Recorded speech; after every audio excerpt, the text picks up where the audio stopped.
Yeah, just looking forward to getting back on the floor again.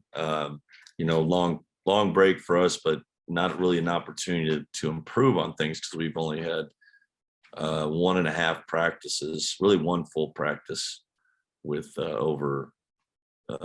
with 7 scholarship guys. So it's been a while. We're trying to piece it together and make the most of the situation. But we got a Utah team coming in here. They'll be actually been playing very well, even though they haven't gotten the results they want. And I think there's a possibility they return their best players. So it'll be, I don't know how we'll be, but we look forward to it. Jamie Vinnick, go ahead. Morning, Coach. How's it going? Great. Good to hear. Is the hope and the intention to have everyone available minus Deshaun tomorrow? I think we're close to that. Yeah, I think we should be there. So everyone's out of protocol though, and everyone should be good to go. Yeah, we might have to do some heart testing, but I think we're through it, or whatever you have to do, the little EKGs. But I think we're pretty much free and clear. Maybe one more guy had one thing to clear. And just on Deshaun, I mean, do you have an update kind of on how close he is? Probably a couple of weeks still. It'll be just with the eye. Yeah, well, maybe not. I think I want to say February 8th or so was the date but even then we'll have to ease into it and see where he's at, and probably have to wear goggles and some steps to go through there. It's kind of very unfortunate, but glad we got it corrected for his sake. Vision's pretty important. Are you going to just tell him he's Kareem when he comes back if he's got to wear goggles? Let's go for it, man. Get the sky hook. Coach Phelps and him down there just working on sky hooks.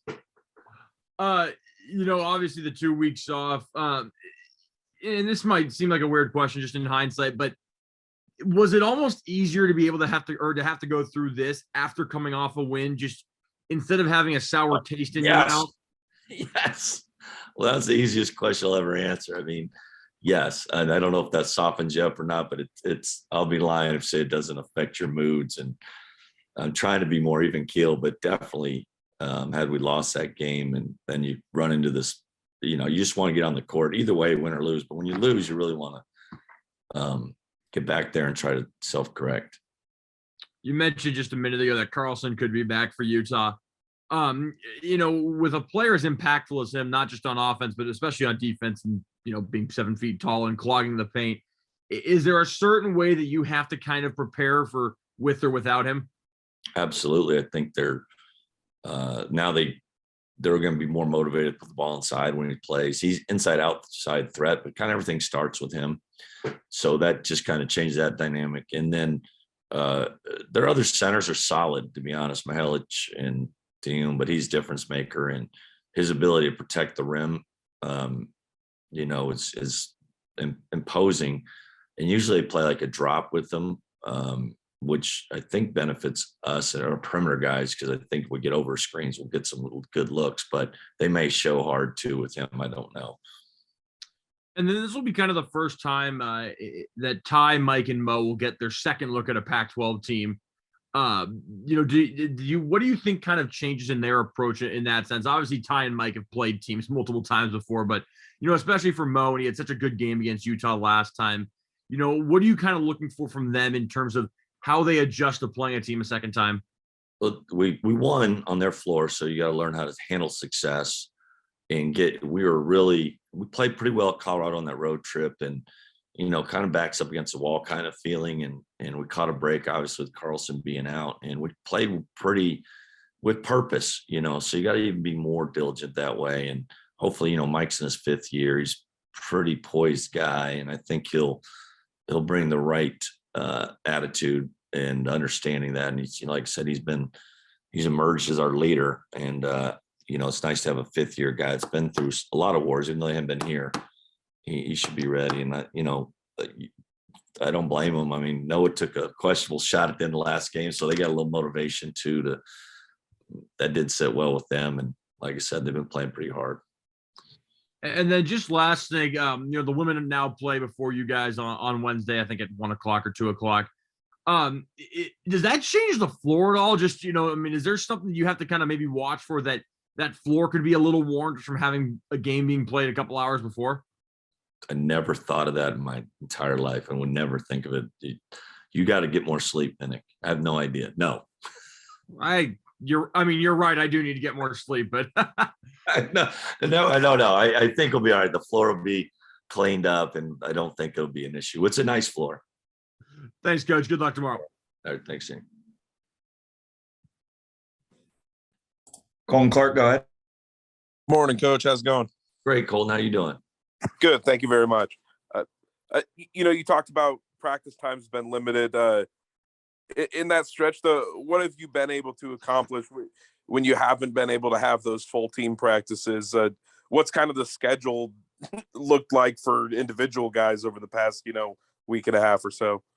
You know what? We had about 4 guys that were able to do. We just were doing shooting workouts. There's not much you can do. We weren't, and early on we had to, go one to a basket. So we were just doing a lot of shooting and conditioning a little bit, basically 60-minute workouts where they're getting a lot of cardio, trying to stay in there, and then get in the weight room and just trying to bide our time, to be honest. And then we gave those guys, then as guys started to trickle in, we gave those guys a day off on Saturday.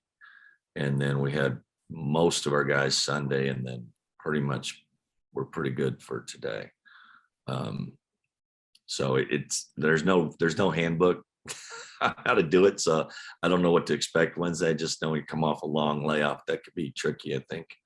I think Colorado State came off their pause, and they're a ranked team, and they had a really tough one against San Diego State. So I'm hoping we're more prepared and ready to go. When a team misses so much time playing together in practice, what do you kind of expect the primary challenge to be when you guys hit the court tomorrow? Is it conditioning, or this kind of a gelling, playing together type of thing? I think the conditioning, that they all go together. I think conditioning be number one. Physicality, basketball is a physical contact game. So when you're kind of haven't competed, you miss that little, like time off in there. Maybe I'm hoping maybe it rejuvenates you a little bit. You get a little fresher, but there's contact in every possession that you got to get used to. When you missed some guys missed 7, 8, 9. I think one guy missed 11 days. That's just that concerns me as much as anything.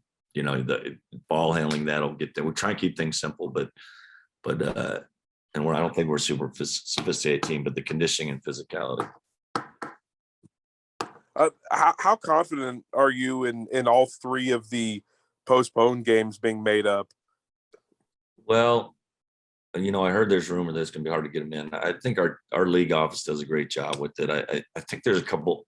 The way I saw it, I don't know there's some dates there's pitched around, but I don't know how it affects the other teams. It seems like that 1 week with Washington, seems like we could probably squeeze 2 in there, the home game with Washington, and maybe make one of the trips over to Oregon and then up to Seattle or something. And then we'd have to squeeze there might be another date. I don't know.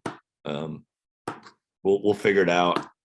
And I'm sure they'll do the best job they can to try to make that thing work.